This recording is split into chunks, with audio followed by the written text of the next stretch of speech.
como decía Vivi, no voy a leer un par de capítulos porque son bastante extensos. Un par de capítulos lo considero excesivo. Lo que sí voy a leer es la introducción, el prefacio y el primer episodio. Y ahí creo que lo dejamos en un punto suficientemente interesante como para despertar el gusanillo del lector inquieto que creo que la mayoría de nosotros podemos llevar dentro. Voy a tener que poner las gafas porque en el periplo de 3 años de escribir este libro perdí muchísima vista. Bueno, yo me sigo dando calvo, no te preocupes. Perdí muchísima vista. Y es que sin gafas no puedo leer ya. Entonces, bueno,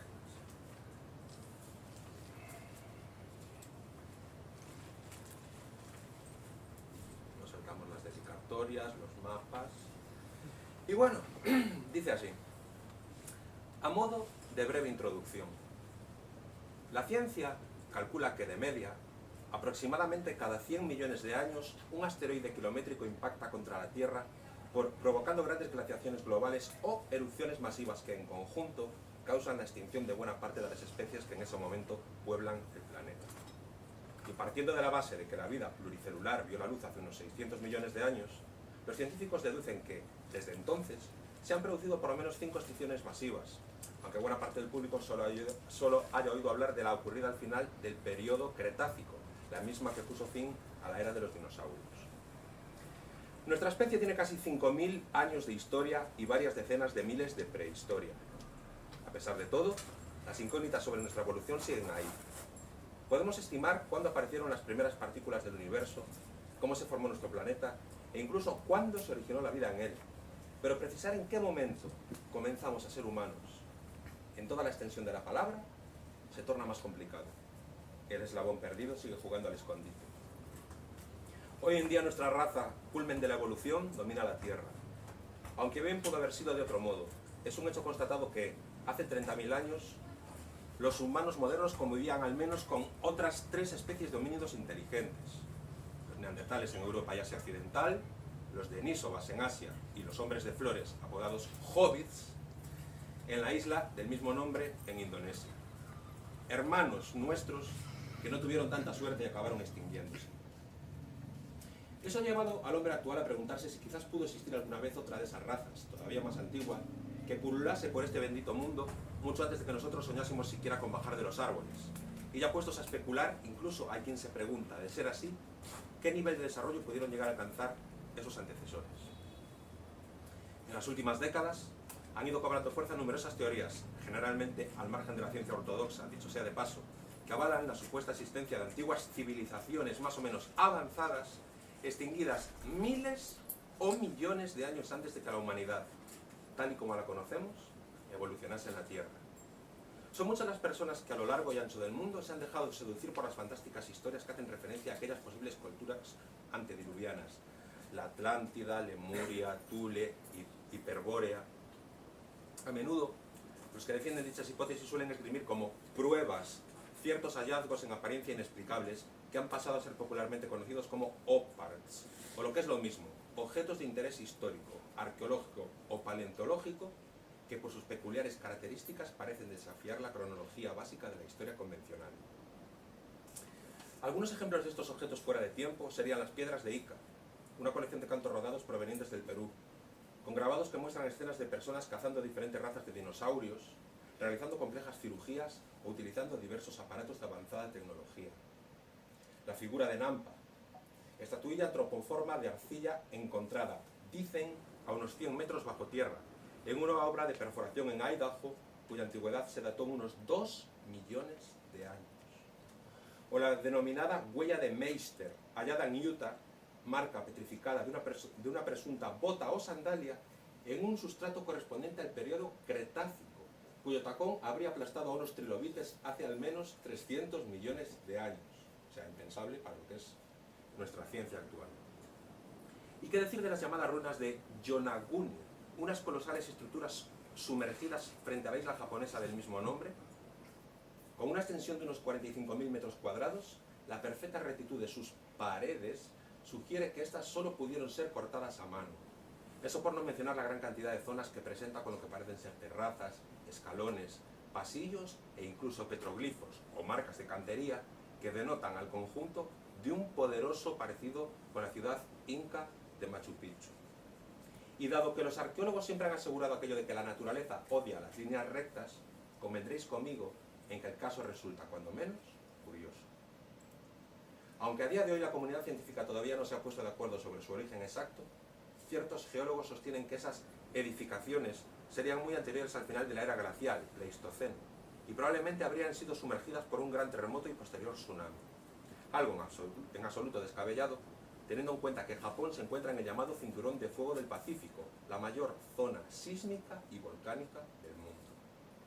Un caso muy similar lo encontramos en la costa oeste de Cuba, donde se tiene constancia de que existe otro conjunto de inusuales estructuras pétreas a unos 700 metros de profundidad. Las imágenes de sonar captaron formas geométricas, tales como bloques cúbicos, paralelepípedos y piramidales, con superficies relativamente planas y pulidas. Esta anomalía pasó a ser conocida como Mega. Aludiendo a su posible origen humano, un informe de la Universidad Estatal de Florida concluyó: sería genial, pero se trata de algo realmente desconcertante que se encuentra en América, pues no existen registros que prueben tal capacidad arquitectónica en ninguna de las culturas que conocemos, y mucho menos tantos miles de años atrás. Independientemente del grado de veracidad que cada uno esté dispuesto a atribuir a estos y otros hallazgos semejantes, no es mi intención entrar aquí a valorarlo. Sé que nos costará mucho entender cuán tentador puede resultar para un novelista situar la trama de su relato en mitad de una era olvidada, justo en el seno de una de esas hipotéticas civilizaciones engullidas por la bruma del tiempo. Es una auténtica tabula rasa. La apasionante posibilidad de crear todo un mundo desde cero, exento de cualquier idea preconcebida y libre por tanto del lastre que supondría depender de la exactitud geográfica o del rigor histórico. Eso, amigos, fue precisamente lo que me motivó a enfocar mi obra por tales derroteros. Poder moldear la ficción a mi antojo, sin cortapisas de ningún tipo y sin otra pretensión que proporcionaros una buena dosis de entretenimiento. Con lograr esto, que no es poco, ya me doy por satisfecho. De los cielos caerá primigenia materia, y cuando negro sea el sol, los hermanos ausentes forjarán con ella el sin par amuleto de nombre Brujilda. Fiero guardián será su custodio, y secreto su emplazamiento, hasta que la reliquia viaje a la tierra azul. Y los retornados prestarán a esta su vasto poder, y la tierra azul deslumbrará siendo invicta bajo su mágico influjo. Mas cuando la tierra azul reniegue de los retornados, despojada será también del mítico talismán, y sus arpas y laúdes se enmudecerán ante el feroz heraldo de seres terribles que asediarán sus puertas. Hasta que el hijo del dragón muestre en su pecho que en verdad es digno de ser llamado el elegido. Entonces se manifestará ante vosotros, sobre indómito corcel, como el único capaz de restituir el amuleto arrebatado. Cuando tal cosa suceda, no habrá ya invasor que resista, y la tierra azul, por fin, será salva. Versículos 4 y 6 de la 30ª profecía del legado de los antiguos. Prefacio. La última crónica de Sherek. Nobuk alzó la vista al cielo encapotado, y un gesto de disgusto se dibujó en su rostro. Aquel manto de nubes negras, el mismo que había venido a oscurecer prematuramente los últimos estertores de la tarde, se manifestaba ya como el irrefutable presagio de una inminente tormenta. Ante tan desalentadora perspectiva, el joven chasqueó la lengua con desagrado, apurando el paso por el intrincado laberinto de angostas callejuelas, con la vaga esperanza de llegar a su destino antes de que la lluvia hiciese acto de aparición. Pero no lo consiguió. Esta fue tan repentina y cayó con tanta fuerza que el muchacho no pudo hacer otra cosa más que remangar un poco el faldón de su túnica y salir corriendo calle abajo, en un desesperado intento por mantener encendida la antorcha que portaba. De súbito, el resplandor de un relámpago iluminó fugazmente el mundo a su alrededor. Poco después, lo sobresaltó el bramido del trueno. Así, saltando torpemente sobre los incipientes charcos al mismo tiempo que se esforzaba por no resbalar, logró al fin cobijarse, con más pena que gloria, bajo el pórtico del suntuoso edificio que venía buscando, la residencia oficial de los funcionarios. El exterior de dicho edificio, como casi todos los de la ciudad, estaba construido en sólido granito azul. No en vano, la capital de Vulcania era conocida desde tiempos inmemoriales con el singular nombre de Ciudad Azul de Cabulasi. Recorrió a paso vivo buena parte de los soportales, pasando de largo ante varias viviendas anexas, idénticas entre sí, hasta detenerse frente a una en concreto, una que conocía muy bien. Giró la llave en la cerradura y empujó la puerta, que cedió con un leve chirrido. Tan pronto como cruzó el umbral de la estancia, una densa oleada de aire viciado le golpeó el rostro. Pese a ello, se apresuró a cerrar nuevamente tras de sí. Y aunque se le pasó por la cabeza abrir el único ventanuco de la estancia, a fin de ventilar un poco, no tardó en desechar la idea. Cualquiera lo hacía con la que estaba cayendo fuera. Además, tenía demasiada prisa por cumplir el cometido que lo había llevado hasta allí. Ya habría tiempo de ventilar más tarde. Sabía que probablemente esta sería la primera vez que alguien accedía al lugar desde que el cuerpo de Sherek, su bien amado maestro, había sido retirado. Esa certeza le produjo un intenso escalofrío. Mientras se dirigía a la pared del fondo para dejar la antorcha en su soporte, fue incapaz de reprimir una mirada furtiva al lecho donde, un par de días antes, el desdichado había sido hallado sin vida. De pronto, su corazón se llenó de pesar, al tiempo que el recinto se nublaba a su alrededor por efecto de unas lágrimas que no pudo o no quiso contener. Aquel anciano, gruñón pero bonachón, no solo se había apiadado de él tomándolo bajo su protección y rescatándolo de las calles tras quedarse huérfano, sino que además le había enseñado pacientemente a leer y a escribir, en verdad un privilegio al alcance de muy pocos, convirtiéndolo en un hombre de provecho. No conforme con ello, lo eligió como su único discípulo, instruyéndolo en todas las artes relativas a su noble oficio, el de cronista mayor de la corte, y usando sus influencias para asegurarse de que heredase el valioso cargo tras su fallecimiento. Ahora, ese momento había llegado. De este modo, apenas concluidos los ritos funerarios, desde el Archivo Mayor de Palacio acababan de encomendarle su primer encargo oficial: recopilar y clasificar a la mayor brevedad posible los últimos manuscritos de Sherek, aquellos que aún permanecieran inéditos, a fin de completar cuanto antes el nutrido compendio de sus prestigiosas crónicas. Ese era su cometido, al menos en teoría. Aunque también pudiera ser que hubiese algo más detrás, y es que cierto personaje muy bien relacionado, en concreto Amnes, uno de los más aventajados discípulos de Arjol, el archivero mayor de la corte, había llegado a insinuarle que lo que en realidad debía encontrar era un documento único y concreto, un misterioso legajo tras cuya pista estaría, supuestamente, alguien de las más altas instancias. Esa misma fuente no descartaba que el personaje en cuestión fuera incluso el mismísimo rey Corax. Y aunque al joven aprendiz le costaba bastante dar veracidad a este rumor, tampoco se atrevía a descartarlo por completo. En cualquier caso, de ser cierto, no alcanzaba a entender por qué no habían sido más explícitos. ¿Cómo diablos podía encontrarse algo cuando ni siquiera se sabía lo que buscar? Definitivamente era de locos. A no ser claro que todo obedeciera a un plan específico y simplemente estuvieran poniéndolo a prueba a fin de determinar su grado de valía para el puesto. Una posibilidad a tener en cuenta, que de ser cierta planteaba otra pregunta no menos inquietante. ¿Estaría él a la altura de las circunstancias? Un rápido vistazo a su alrededor le bastó para percatarse de que en modo alguno habría de ser aquella una tarea fácil. No ignoraba que todo lo que a su maestro le sobraba de piadoso le faltaba de ordenado.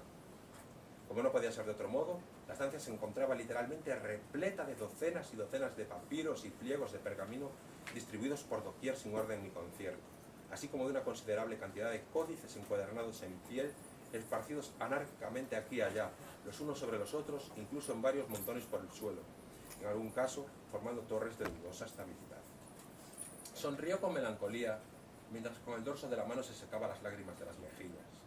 Entonces, aspirando una generosa bocanada de aire a fin de armarse de paciencia ante lo que sabía que se le venía encima, prendió una pequeña palmatoria de latón y con ella fue a sentarse frente a la abarrotada mesa que Sherek solía utilizar para escribir. Pero, ¿por dónde empezar? Durante unos breves instantes, luego se quedó absorto con la vista fija sobre el caótico batiburrillo de polvorientos manuscritos. Al fin, desenrolló uno al azar. Lo hojeó brevemente, solo para darse cuenta que se trataba de un rutinario compendio de antiguos botines de guerra. Lo dejó y desplegó otro, que resultó ser un simple tratado de cetrería. No, decididamente no era eso lo que buscaba. En los últimos tiempos, y a pesar de que su enfermedad se había agravado sensiblemente, Sherek había optado por recluirse entre esas cuatro paredes día y noche sin apenas descanso. Resultaba obvio que lo acuciaba la imperiosa necesidad de completar a toda costa algún trabajo pendiente, pero ¿de qué podía tratarse? Y es que aunque normalmente solieran trabajar codo con codo hasta bien entrada la madrugada, en esta ocasión ni siquiera el amado pupilo tuvo acceso al enigmático proyecto. De hecho, la única vez que había osado preguntarle directamente sobre el tema, había obtenido una respuesta tan críptica como esquiva. Pronto lo sabréis, más pronto de lo que pensáis, me temo. Hasta entonces, os ruego a todos que tengáis la enorme bondad de no importunarme. Eso fue todo lo que estaba dispuesto a decir. Nadie recordaba haber visto nunca al anciano tan obsesionado con nada, así que por fuerza habría de ser algo realmente trascendental. Se fijó entonces que en el extremo opuesto de la mesa se hallaba un abultado saco de lino, del que sobresalía un buen grupo de aquellos gruesos tubos de mimbre con asas de cuero, 13 para ser exactos, los mismos que hasta no hace mucho solían utilizarse para transportar rollos de documentos al archivo. Si bien era cierto que últimamente la manejabilidad que ofrecía el códice había relegado en segundo plano el uso de este tipo de rollos, volviéndolos un tanto anacrónicos, Knox sabía de sobra que por este tipo de cuestiones Serek era extremadamente tradicionalista. En absoluto despreciaba el uso del códice y de hecho lo usaba con cierta frecuencia, pero los citados pergaminos seguían siendo, de lejos, su soporte favorito, aquel que gustaba de utilizar para sus escritos más destacados. Por tanto, no sería para nada descabellado suponer que si rondase por su mente llevar a cabo algún trabajo que considerase esencial, los rollos fuesen el soporte elegido. Por eso, cuando vio allí aquel saco con los 13 cartuchos también colocados, y cada uno de ellos cuidadosamente numerado en la tapa, tuvo una poderosa corazonada. Primero, le resultó curioso lo perfectamente alineados que estaban, en claro contraste con el desorden reinante. Pero lo que de verdad llamó su atención sobre ellos fue que se encontrasen tan sospechosamente próximos al lugar donde reposaban la caja de cálamos y el viejo tintero de cerámica, aún con su pluma dentro. Eso le hizo albergar cierta esperanza de que dichos contenedores pudiesen guardar alguna relación con la última crónica de su maestro, la misma que, según todo parecía indicar, se había encargado de consumir su aliento final. Tomó pues uno de aquellos cartuchos, lógicamente el que llevaba el número 1 garabateado en la tapa. Al hacerlo, no se le pasó por alto el hecho de que prácticamente se hallase libre de polvo. De entrada, era una buena señal. Lo destapó y le dio la vuelta, al tiempo que introducía pulgar e índice tanto como podía a fin de tratar de extraer su misterioso contenido sobre la mesa. Así lo hizo, llenándose de gozo al descubrir que, en efecto, se trataba de un rollo de pergamino extraordinariamente grueso, pegado en su extremo a un elegante cilindro de madera cuidadosamente barnizada. Su intriga crecía por momentos, de modo que deshizo con presteza el lazo que lo ataba. Acto seguido y con las manos temblorosas por la emoción, lo extendió cuidadosamente frente a él. Aproximó su nariz y lo olisqueó con suma atención. Sí, la tinta conservaba un olor intenso y penetrante, señal inequívoca que en verdad venía a confirmar sus sospechas. Había sido escrito recientemente. Le bastó con leer el esclarecedor título del documento para cerciorarse de que había dado en el clavo. Hacía alusión a cierto personaje histórico directamente emparentado con el rey Corax, en concreto su bisabuelo, factor por el que cobraba sentido la estrambótica teoría de Agnes, el ayudante del bibliotecario, de que el monarca pudiera estar detrás del encargo. Este fue el modo en que el joven Nobu, con el corazón galopando en su pecho cuan caballo desbocado, se dispuso a adentrarse en el misterioso legado póstumo de su malogrado mentor. Episodio 1. Un encargo extraordinario. Crónica de Shed, escribano y cronista mayor del Archivo Real de la Magna Corte de Vulcania, referente a las proezas verídicas de Mados de Sitaria, más conocido por los sobrenombres del elegido e hijo del dragón. Tras una vida larga y buena, puedo sentir con toda claridad desde el fondo mismo de mis huesos como el trayecto toca irremisiblemente a su fin. Las fuerzas me abandonan poco a poco, y si bien mentiría si afirmara que le temo a la última travesía, esa de la que no hay retorno, sino es invocando a ciertas fuerzas oscuras, cuya simple mención me repugna, no cabe sino confiar en tratar de resistir un poco más. La conciencia me grita que no puedo permitir que mis días se extingan sin coger mi vieja pluma, aunque no sea más que una última vez, en afán de verter en este escrito lo que en justicia merece ser contado, para que no muera conmigo, porque no debe morir conmigo. En estos caóticos tiempos, producto inevitable de la abundancia y el tedio que trae aparejados consigo una paz tan prolongada, sé muy bien que mucha gente, quizás demasiada, empieza a dudar que las fantásticas gestas que tradicionalmente se atribuyen a los héroes de antaño hubieran sucedido un día más allá de los polvorientos legajos que recogen sus aventuras. Las confunden con mitos, las consideran meras alegorías y por ende las despojan de cualquier valor. Cravas divino, si supieran cuán errados están esos pobres necios. Ese es el verdadero motivo que me acucia a perpetuar en este manuscrito las sorprendentes hazañas del más extraordinario de aquellos héroes, el gran Mados de Sitaria, también llamado por muchos el elegido y por otros hijo del dragón, quien con el tiempo llegaría incluso a señor de Vulcania, y a quien Yalek, el hermano de mi bisabuelo, entonces poco más que un niño, tuviera el honor de servir fielmente como escudero ya en la senectud del Adalid y hasta el fin de sus gloriosos días. Sé que no seré el primero en acometer la compleja tarea de tratar de recopilar sus andanzas, ya que mi propio antecesor en el cargo, el buen Yuri, escribió profusamente sobre ellas en sus célebres cantares heroicos, tan arraigados entre el populacho, sobre todo por la gran cantidad de juglares que los difundieron en innumerables plazas, calles y tabernas a lo largo y ancho del reino. Tantos así que yo mismo podría recitar ahora mismo de memoria la mayoría de sus estrofas. Y aunque en modo alguno sea mi intención venir a poner en entredicho su indudable valía como aportación lírica, he de decir que, en virtud de ciertas concesiones a la fábula que parece presentar en algunos pasajes, así como por los sutiles ejercicios de autocensura que he podido detectar en otros, me sentiría muy honrado de poder aportar mi propia versión de los hechos. Una versión lo más limpia y honesta posible, narrada desde la más absoluta de las humildades, y en consecuencia, contraria a deleitarse en los innecesarios artificios que, por desgracia, tan a menudo suelen acechar agazapados entre los grandilocuentes ecos de las antiguas leyendas. Por tanto, y tal y como la tradición oral la trajo a mis oídos, así os relataré yo a vosotros su auténtica historia en esta crónica desesperada, probablemente la última de mi vida. Ruego al divino Cravas que tenga bien concederme el tiempo necesario para culminar tan ambiciosa misión. Solo entonces, y no antes, podré descansar en paz. Y, como decía mi admirada Mayra Gómez Kemp, hasta aquí puedo leer.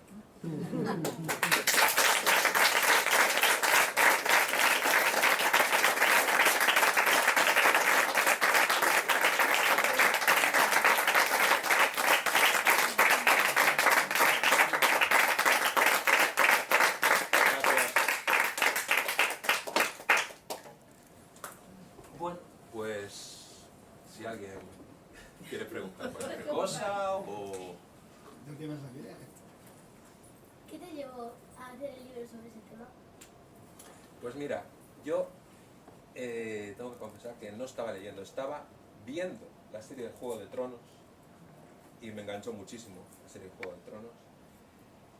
Y esos mundos de reinos encantados y dragones y otros seres no humanos, digamos, me maravilló de tal modo que me apeteció, no sé, fue como un impulso, decir, yo soy capaz de hacer algo así, a mí me gustaría crear un mundo semejante a este. A ver, para nada que la trama fuera similar o no, la trama no tiene nada que ver con Juego de Tronos ni con El Señor de los Anillos, que es con quien siempre me comparan, ¿no? Con Juego de Tronos o con El Señor de los Anillos por la temática en la que está escrito el libro, porque sí, la temática es la misma, se puede decir que es la misma o aproximada, pero realmente la trama es muy diferente. ¿Alguien más tiene...? Yo pregunto, ¿cómo se te ocurrió empezar por el principio si los capítulos siguientes son mucho más interesantes? Porque leíste la parte más Realmente os Sí, claro. voy a confesar una cosa. Yo el capítulo 1 no os lo leí entero. Pensaba leerlo entero, pero luego pensé que me estaba alargando demasiado, que os iba a aburrir, y lo dejé cuando el hombre ya se va a meter ¿Cuándo va a empezar? Cuando va a empezar, sí. Realmente hubiera podido leer más, pero no quise cansar, efectivamente. No quise cansar. Ni cansar. Ni cansar. Pero bueno, yo en mi caso es lo de menos. ¿Cómo te planteas en tu cabeza la estructura del libro para luego afrontar el...? Pues mira, de una manera sumamente caótica. Hay escritores, y para mí son los escritores inteligentes, los que hacen un esquema antes de hacer el libro, crean un esquema y después simplemente tienen que ir pues uniendo. Yo siempre lo comparo, utilizo la misma metáfora cuando hablo de esto. En los pasatiempos de cuando éramos chavales, une los puntos con una línea de boli y te saldrá un bonito dibujo. O sea, pues hay los escritores, yo sé que muchos esquematizan punto 1, punto 2, punto 3 y luego simplemente tienen que hilvanar con pequeños retazos argumentales de un punto a otro hasta que el bonito dibujo está creado, ¿no? Yo no, yo tengo que confesar que página arriba, página abajo aproximadamente, la página 200 del libro fue la primera página que yo escribí. O sea, por eso te digo que más caótico imposible. Llegó un momento que descubrí que tanto se podía escribir hacia adelante como escribir hacia atrás y que cuanta más madera me pedía el fogón, la caldera, pues el mundo se enriquecía más, pero hacían falta más explicaciones, con lo cual tocaba ir atrás e ir creando cimentando el terreno de lo que tú realmente estabas contando después. Entonces yo he llegado a verme, por ejemplo, incluso en la tesitura de este personaje que me vendría de perlas aquí en la página 248, no lo puedo meter sin más en la 248, a pesar de que ya voy por la 248. Entonces, ¿qué tal si me voy a la 127 y lo creo y dejo aquí un pequeño retazo para que después, cuando lleguemos a la 268, a la gente le suene este personaje que a mí me viene tan bien utilizar aquí para hacer avanzar la trama? Entonces, cosas como esa me obligaba a ir a escribir atrás infinidad de veces y era sumamente caótico. O sea, tenías que tomar notas. Yo tuve que crear un glosario por orden alfabético con los nombres de todos los personajes, que son muchos, aunque realmente el protagonista es uno solo. El protagonista de verdad es uno solo, Mados de Sitaria, el elegido, el hijo del dragón. Pero personajes hay muchos. Algunos aparecen ahora y a lo mejor no vuelven a aparecer hasta dentro de 200 páginas. Pero bueno, si yo supe darle, como creo humildemente que supe darle la enjundia suficiente a ese personaje, tú no te vas a olvidar de él cuando 200 páginas después vuelvan a hacerte alusión a que vuelve a aparecer o que te lo vuelven a nombrar de nuevo. Bueno, en esencia eso. Caos total. Caos total. Tengo en mi casa, aún ayer las encontré por casualidad, muchas páginas manuscritas, porque yo lo mismo escribía en ordenador, que a veces me salía más fluido manuscrito. Y es solo ver los folios. Estuve a punto de traerlos, al final entre unas cosas y otras no me acordé. Pero como curiosidad estuve a punto de traerlos, lo caóticos que se ven con tachones, flechas que mandan para arriba, esto para abajo, esto va para arriba, esto tachado, o sea, todo manuscrito pero con una letra de esta de médico, o sea, en plan casi escritura automática. Y bueno, eso, caos. Estoy ahora mismo con la continuación de esta novela, tengo pues unas 110 páginas escritas más o menos de la continuación de esta, y espero ser capaz de llevarlo de una manera un poco más ordenada. A pesar de que tengo que confesar que todavía no he elaborado un esquema. No sé si llegaré a elaborarlo en algún momento. Entonces tu cabeza sigue. Mi cabeza sigue con la historia. ¿Sabes qué pasa? A ver, esto es un libro que tiene 632 páginas, contando con que empieza con 2 páginas de mapas que te ubican, ¿no?, pues en el mundo al que hace alusión. Está situado en Pangea, es decir, como vosotros sabéis, lo que era la Tierra antes de que se separasen los continentes. Entonces yo me creo mi propio mapa de Pangea, meto las razas que me da la gana por aquí y por allá, y mi miedo siempre era, a ver, un poco, si os habéis fijado en lo que yo le llamé a modo de breve introducción, yo le tenía pánico, no miedo, pánico al típico lector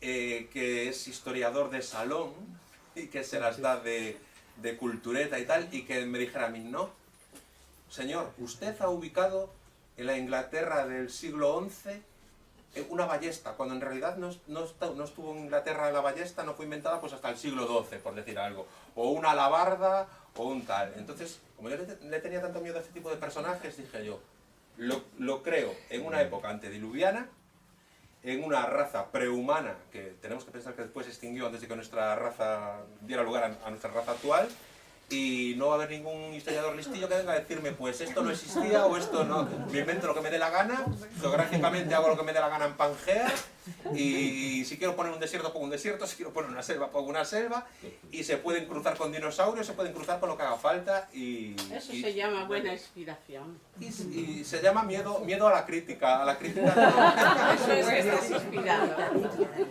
¿Tenías al lector en tu mente entonces mientras escribías, claro? En todo momento, el lector en todo momento. Yo, a ver, dentro de mis limitaciones, que las tengo como todo el mundo obviamente, yo, en según qué tipo de cosas, procuro ser muy perfeccionista.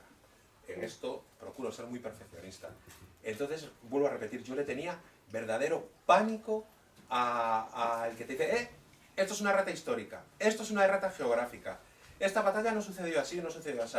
A mí me sería mucho más fácil crear una historia medieval y a partir de ahí pues jugar con la fantasía un poco y tal, pues que es incluso meter unos dragones o meter tal, ¿no? Pero fue mi manera de... Para mí era un lastre, el miedo al cultureta que te viene y te dice, no, porque la ballesta no tenía la punta de la flecha, no era dentada en tal siglo y no sé qué, no, pues ahora las puntas son como yo quiero y el arco es como quiero yo y nadie me lo va a venir a discutir.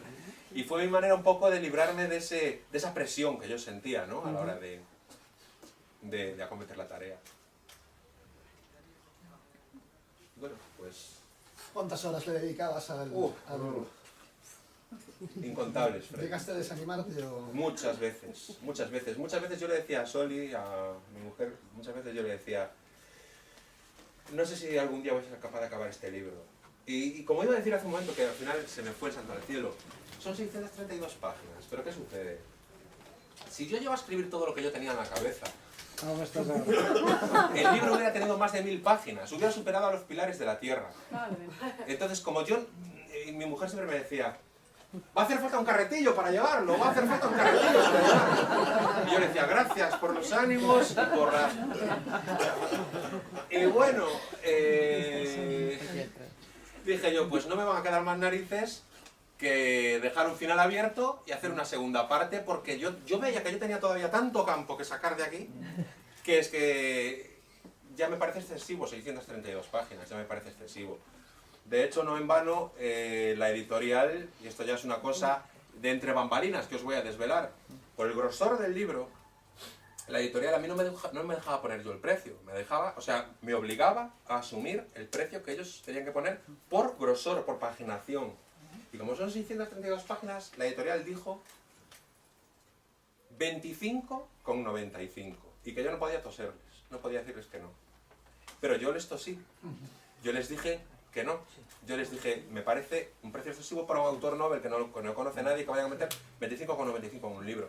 Entonces me dijeron, muy bien, pues usted lo que puede hacer es renunciar a un X% de sus derechos de autor y el libro puede ser rebajado de precio. Entonces yo tenía un 10% de derechos de autor, Un 10. un 10 solo. Y lo bajé a un 9 para que el libro físico, en formato físico, porque también se vende en formato electrónico, obviamente, en estos tiempos que corren, para que el libro bajara de 25,95 a 23,95, yo renuncié a un 1% de derechos de autor y bajé del 10 al 9. Ellos no pierden nada, lo pierdo yo en todo caso. Pero es que ya digo, es que es bastante tochazo. Y si llego a poner todo lo que yo tenía en mente, hubiera sido, no voy a decir el doble de largo, pero un tercio más tranquilamente. Por eso estamos en la secuela ahora mismo. Y entonces mi idea es que, como suele ser habitual en este tipo de sagas, pues que suelen llevar el nombre de la saga y después cada libro lleva su título independiente. Aquí la saga será Las Crónicas de Vulcania, el nombre de la saga completa. Y el primer libro, La Espada de los Druidas. Después habrá Dios mediante, No digas nada. Dios mediante, No digas habrá el Las título. Crónicas de Vulcania, el libro 2, con otro subtítulo diferente, ¿no? Que es en el que se supone que yo estoy trabajando, a pesar de que tengo que reconocer que con todo esto de la promoción y tal y cual, me tomé unos días de relax o unas semanas de relax y llevo sin tocarle a la secuela demasiados días. Pero creo que me vinieron bien también, porque no puedes salir de un libro, estar tan... Fue demasiada caña mental para seguir sin... No sé, te ayuda a cogerlo todo con otra, para mi punto de vista, con otra perspectiva, después más... La cabeza más oxigenada, ¿no? Un poco dedicarte ahora a esto, pues a los temas de promoción, presentación, tal... Y si me puede permitir el lujo de pegarme 3 años para este, pues... qué menos que un par de años para el segundo, al menos. Que espero que no sea tan largo, espero. Pero no lo puedo prometer. Lo bueno de que sea largo es que así nos da tiempo a leerlo, 2 años, ¿no? Sí, bueno, sí. Espero que no tanto. Si tardaras 2 años en leerlo, creo que no sería buena señal. ¿Eh? No. Depende de Pero la bueno. sección. Yo creo que a lo mejor con lo que lees tú vas a tardar menos. Si engancha, sí. Después os voy a decir otra cosa. Otra pelea que tuve con la editorial también es que me decían que por la colección en la que entraba el libro, porque ellos le llaman colecciones a cada gama, digamos, que tienen, bueno, no sé expresarme en las terminologías de ellos, me metieron una letra feísima para los capítulos, feísima. Yo le dije, yo quiero una letra medieval. Me dijeron, no es posible, porque por la colección tal y como va a ser y tal y cual, pertenece a una colección donde los títulos son así. Y yo me peleé, y la letra ahora es medieval en todos los capítulos, pero fue un decirle, me ponéis con vuestros superiores, con quien haga falta, pero yo no leí en ninguna parte del contrato que yo no pudiera tener una letra medieval. Y al final dijeron, bueno, venga, te ponemos la letra medieval. Dijeron, debemos decir el tío ya, solo por coñazo, solo por tío plomo. me pusieron una letra medieval en los inicios y para mi libro ganó muchísimo, porque era una letra súper fea la que había antes, una letra que casi parecía máquina de escribir. Y oye, le da otra enjundia, ¿no? Al ser así, una época no medieval, pero sí pseudo medieval, en una hipotética historia prehistoria que realmente se supone que nunca sucedió. O vete tú a saber, o a lo mejor estas cosas pasaron de verdad y no lo sabemos. Y yo sintonicé ahí una antena con un mundo que descubrí que esto todo pasó de verdad. ¿Quién sabe? Bueno, y en definitiva, pues... Ahora bien. Eso mismo. Ahora os toca a vosotros, a los que os interese, pues continuar en el punto donde yo.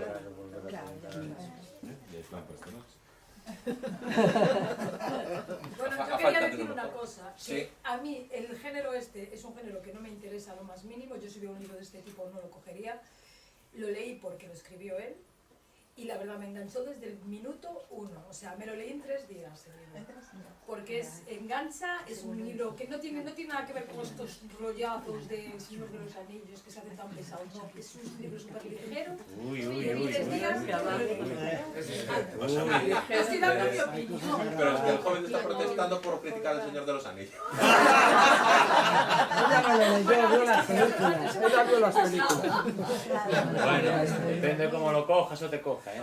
Pues a mí me cogió mal. El que estamos Es en una la librería maravilla. Hobbit. No, es ya... Gracias a esos libros tenemos hoy a este, por ejemplo. Sí, no, pero quiero decir que es un género que a mí no me apasiona. No es un Ya, género, bien, bien. me gusta leer, pero no es un género. Yo si puedo elegir, no me voy a un libro. A ver, yo lo que creo que Vivi quiere decir es que es menos denso que esos libros. Exacto. Eso es lo que creo que ella quiere decir, que es menos Más denso, ágil, que es de más lectura más tal, ágil. sí. Y realmente Yo entendí perfectamente. es lo que decía aquí hace un momento, de que sí, posiblemente os he leído la parte más farragosa. Cuando de verdad empieza la aventura es cuando lo dejé ahí, porque, bueno, ahí entra una parte, justo venía una parte que a mí me gusta muchísimo, pero es que no quise ser pesado, por eso preferí parar y dejarlo a vosotros. ¿Y qué pasó con el ilustrador? ¿Y por qué no lo ilustraste tú? A ver, mucha gente me dijo eso, porque saben que yo dibujo un poco Por y eso te tal. pregunto. Yo sé dibujar de andar por casa, Freddy, pero yo no me considero tan bueno como para... A ver, yo considero que, y creo que la mayoría de los que estáis aquí vais a estar de acuerdo conmigo, el 90%, más allá de recomendaciones que nos haga una persona determinada en la que tengamos nuestra confianza depositada o tal, el 90% de lo que un libro nos hace, nos puede entrar por los ojos o no, es la portada. Es decir, cuando tú no tienes una referencia previa de ese libro, cuando tú no tienes un amigo, un familiar que te lo haya recomendado, tú llegas al Corte Inglés, llegas a no sé dónde, y si coges un libro pues que tenga esta portada, o un libro con un monicreque dibujado por mí, yo personalmente yo me cogería este y no el del monicreque dibujado por mí, ¿sabes lo que te quiero decir? Es decir, sí, yo soy capaz de hacer un hombre más o menos proporcionado, musculoso, poner una espada, una melena, como yo me puedo imaginar a mi personaje, pero yo tenía unas exigencias de calidad autoimpuestas que yo buscaba algo más allá. De hecho, alguna gente que está aquí lo sabe, yo contacté con una ilustradora, me mandó unas cuantas ilustraciones, y del hombre con la espada, un dragón delante, tal, y yo vi que aquello a mí no me acaba de convencer y no sabía cómo decírselo a la muchacha tampoco. Entonces, de repente, pues esta que me ha presentado, Viviana, y su marido y sus hijos, empezaron a decirme, y a mí fue como si me tiraran piedras en ese momento, porque empezaron a decirme, ¿pero esto qué es? La ilustración de un cuento infantil, esto parece un cuento para mi hija de 8 años, ¿o no? Es que el dragón parecía una claro, salamandra. Un dragoncito aquí. y entonces yo tuve que decirle a la buena muchacha que declinaba sus dibujos cuando la pobre mujer ya me había hecho un montón de acuarelas y de tal y de cual, y aún así pues lo que habíamos acordado que yo le iba a abonar por sus servicios, se lo aboné, pero le dije que no y la quité de agradecimientos y tal, porque no acabó muy contenta conmigo ni yo con ella, pero bueno, nada, fue un simple que ella iba por un lado y yo iba por otro y no cuajó la idea de lo que... Sí, La portada, la editorial esta tiene un banco de imágenes con el que trabaja y a mí me dieron a elegir entre cientos y cientos de imágenes y yo, pues nada, llamándose la espada de los druidas, es que me pareció súper apropiado. Y bueno, Abrimos allí. Mira la porteña, por favor. yo eché de menos, Sí, ventilamos. lo que eché de menos cuando estaba leyendo era mi botellita de agua que tenía pensado tenerla aquí, se me olvidó Yo te ponerla. la tenía aquí por no interrumpirte. Por no interrumpir, mira. Muchas gracias, Teníamos el agua. muchas gracias porque me hacía falta.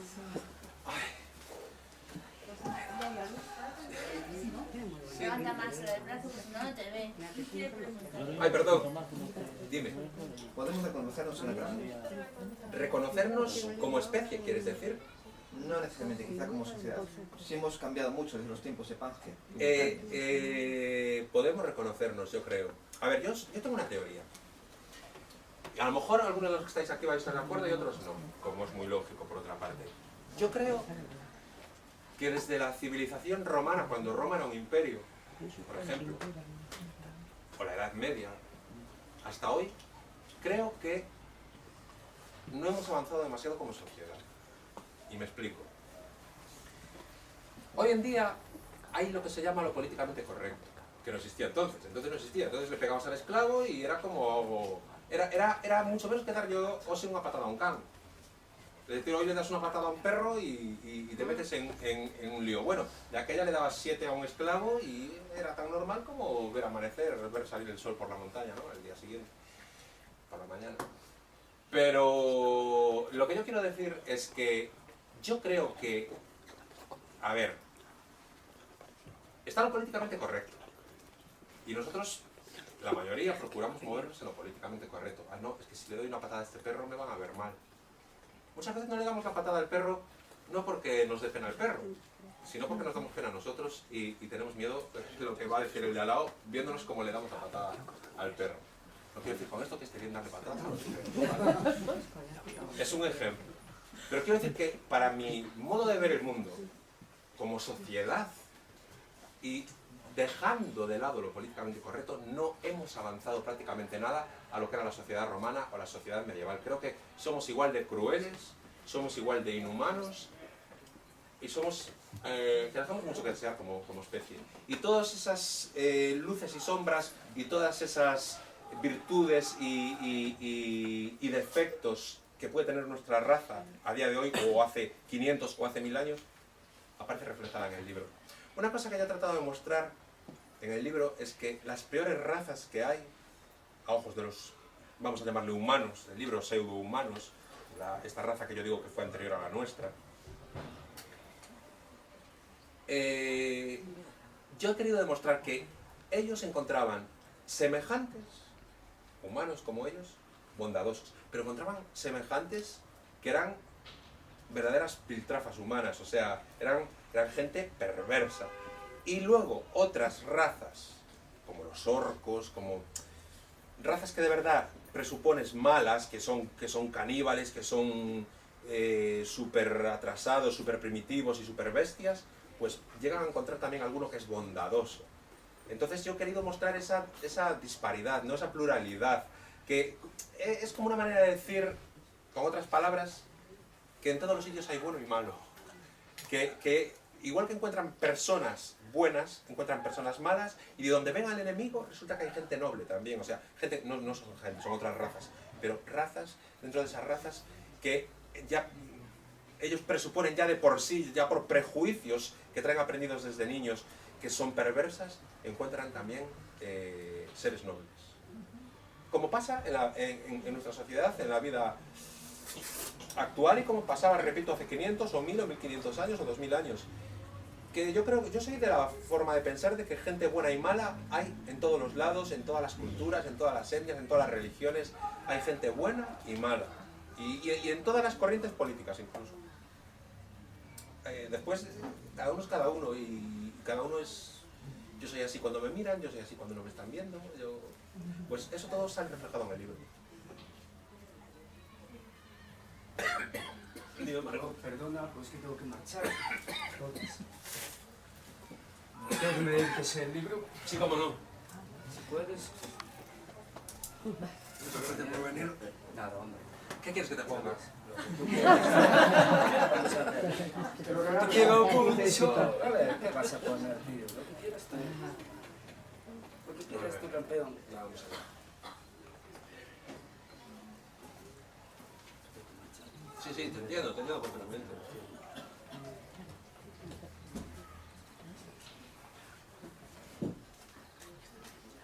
Tengo una letra un poco de médico, pero tú seguro que la entiendes. Ya la conozco bien. Voy a contar una anécdota justo antes de que se marche este hombre.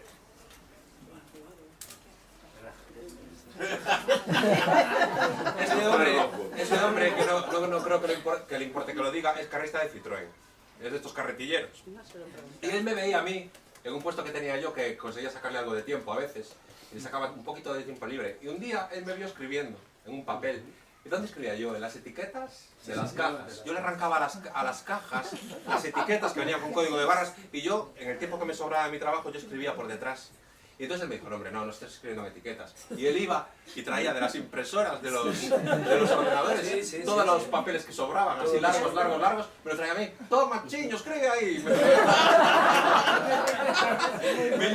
Y muchos trozos de esta novela fueron escritos Ay, como ríe también. Lo sé. A ti por venir. Cógete el marcapáginas. Hombre, lo que faltaba ahora, que no lo lleve. Bueno, ya hablamos. Sí. Muchas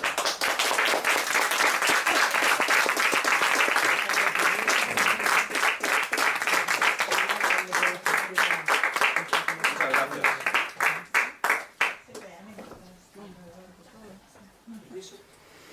Pues sí, esta fue una anécdota. ¡Soy el primero!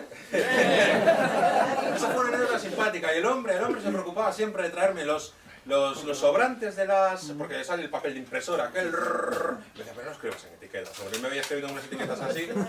Y... Bueno, a ver, yo os voy a decir una cosa. Venga. Vale, Marcos, gracias por venir. Voy a llevar otro marcapáginas. Los que quieras, hay de sobra. Ya lo sé. Hay más marcapáginas que libros. De todas formas, tú ya lo habías leído, ¿no? Por PDF. Bueno, espero que lo vuelvas a leer, ahora en papel. Sí, y alguna que me apuntaste tú, señor. Ya sé, pero bueno.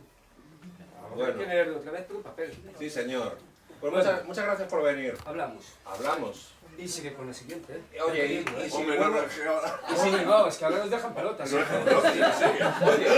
y si vuelvo a conseguir un puesto donde quite tiempo, cosa que dudo tal y como está la fábrica hoy en día, si me ves escribiendo en etiquetas, sigue trayéndome papel de impresora. Siempre se llevan papeles ahí de sobra. Lo que sobra. Ay, no. Bueno, muchas gracias. Hablamos, ¿vale? Venga, gracias. Hasta luego. Sí, yo le sacaba 20 minutitos al día y me iba para afuera, me sentaba allí a la sombra y con las etiquetas de las... que yo le sacaba las cajas, que no se podía hacer porque eso tienen que referenciarlas, pero yo de vez en cuando me sacaba las etiquetas y escribía y él me veía, entonces me traía unas cosas de impresora enormes y muchos trozos de la novela fueron escritos en el papel que este hombre me traía, sí.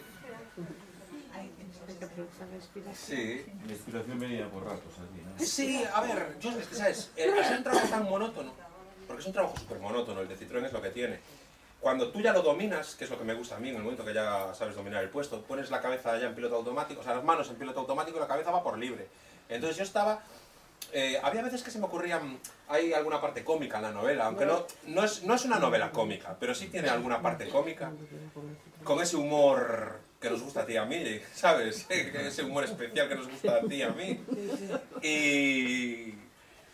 bueno, con una enana de por medio y tal, pero bueno, no voy a contar más porque no digo enana con defecto de nacimiento, no, de la raza de los enanos. Hay un capítulo muy simpático de una enana y... que no quiero desvelar más. Los pinchos, ¿no? Que sí. Igual hay gente que se quiere ir. Que los pinchos, que ya van. Y estaba trabajando y cuando esas partes cómicas me venían a la cabeza, tú me mirabas en el puesto y me estaba riendo yo solo. De imaginarme cuando la gente se lo estuviera leyendo, la gracia que le iba a hacer. Y yo trabajando y riendo yo solo, es que yo tengo visto en cada... Bueno, a ver, que me está diciendo Soli que hay que tomar los pinchos. Igual es que se quiere ir, pues ya se puede tomar, ¿no?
Mira que si no te pongo por los gritos no te hice pegar en la casa del perro cuando te cogía el pie. No, a ver, ¿cómo en serio?